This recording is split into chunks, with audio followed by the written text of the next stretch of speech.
मार। अक्सर लोग कहेला कि प्यार करने के बाद ज़िंदगी बदल जाला। हाँ तो भाई बता दी कि ज़िंदगी से बदल जाला भाई, लेकिन बहुत तकलीफ सहक पड़ला। आपसे बता दी कि तकलीफ का सहक पड़ला। ये लड़की को टच सहते सहते तुम परेशान हो जाओगे। ये लड़की को मुस्काना आदा होता है मगर भाई, तुम लोग को मीठी मीठी बोले में फंसा लेगी।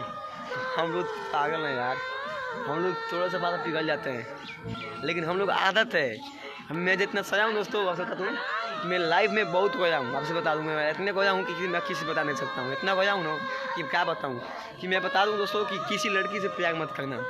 आपसे बता दूँ कि किसी लड़की से प्यार मत करना भाई, और मैं ज़िंदगी भर पछताओगे। जिस दिन टूट जाएगा दिल ना, उस दिन मरने के सिवा कुछ नहीं सोच पाओगे। ये मेरा दावा है भाई। आप लोग झूठ मानो या सही मानो, कमेंट में बताइएगा मेरे कमेंट में कि कौन कौन प्यार करता है। मैं भी प्यार करता हूँ भाई, लेकिन अब नहीं, गई मुझे छोड़ के। भागने के सिवा रास्ता नहीं लगता है, लेकिन हाँ मेरे साथ में मेरे माँ बाप है। माँ बाप को सेवा करने के लिए मुझे कुछ नहीं है। माँ बाप को सेवा करेंगे, मेरा पत्नी आएगी, इससे प्यार करेंगे दोस्तों, लेकिन ज़िंदगी में कभी किसी लड़की से मैं प्यार नहीं करूँगा। ये मेरा वादा है।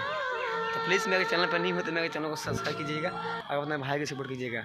थैंक यू सो मच दोस्तों। I love you, bye bye.